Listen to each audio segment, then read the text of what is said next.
That's all he had. For propaganda purposes, his captors offered to let him go home. John McCain refused. He refused to leave ahead of men who had been there longer. He refused to abandon his conscience and his honor, even for his freedom. He refused, even though his captors warned him, "It will be very bad for you." They were right. It was.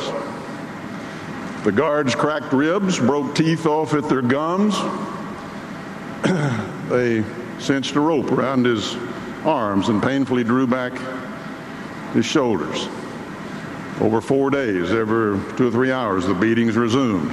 During one especially fierce beating, he fell again, breaking his arm.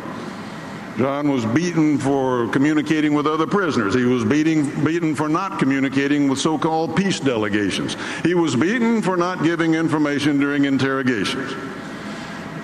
When his captors wanted to know the names of the other pilots in the squadron, John gave them the name of the offensive line of the Green Bay Packers.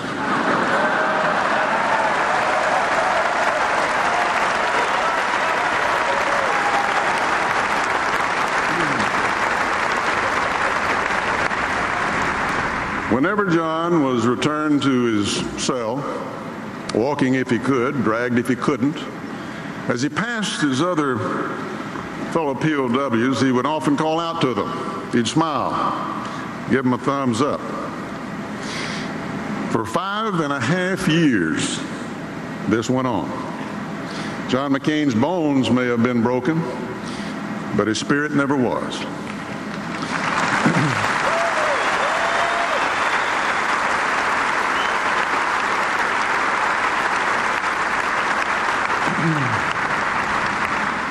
Now, being a POW doesn't qualify anyone to be president, but it does reveal character. My friends,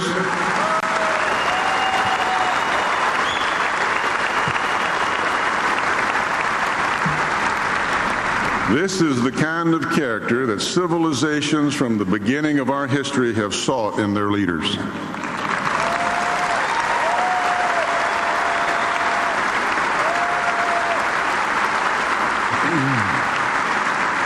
Strength, courage, humility, wisdom, duty, honor. It's pretty clear there are two questions that we'll never have to ask ourselves. Who is this man? And can we trust this man with the presidency?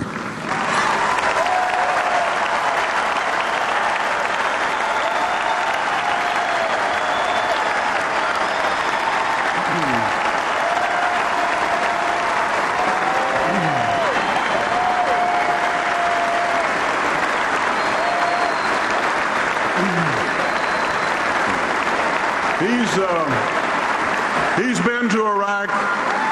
He's been to Iraq 8 times since 2003. He went seeking truth, not publicity.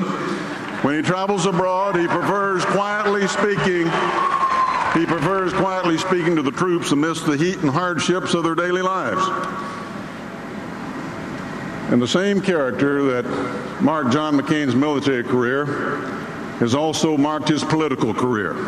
This man, John McCain, is not intimidated by what the polls say or by what is politically safe or popular.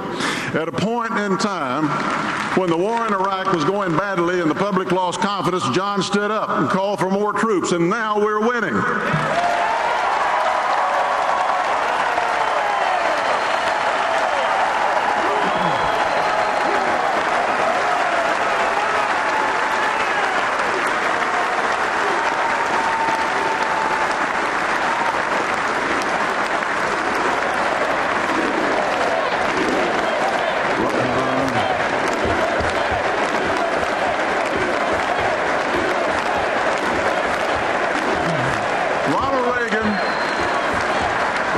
Ronald Reagan was John McCain's hero.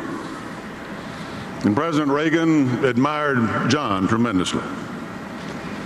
But when the president proposed putting U.S. troops in Beirut, John McCain, a freshman congressman, stood up and cast a vote against his hero because he thought the deployment was a mistake.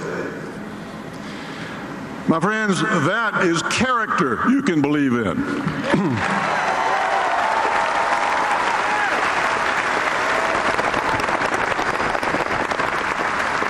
For years, members of Congress, Republican and Democrat alike, have gouged the taxpayer with secret earmarked spending. Well, he's never sought an earmark. I've experienced John's character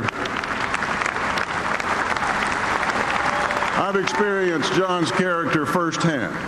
In 1993, when I was thinking of running for the Senate, I went to John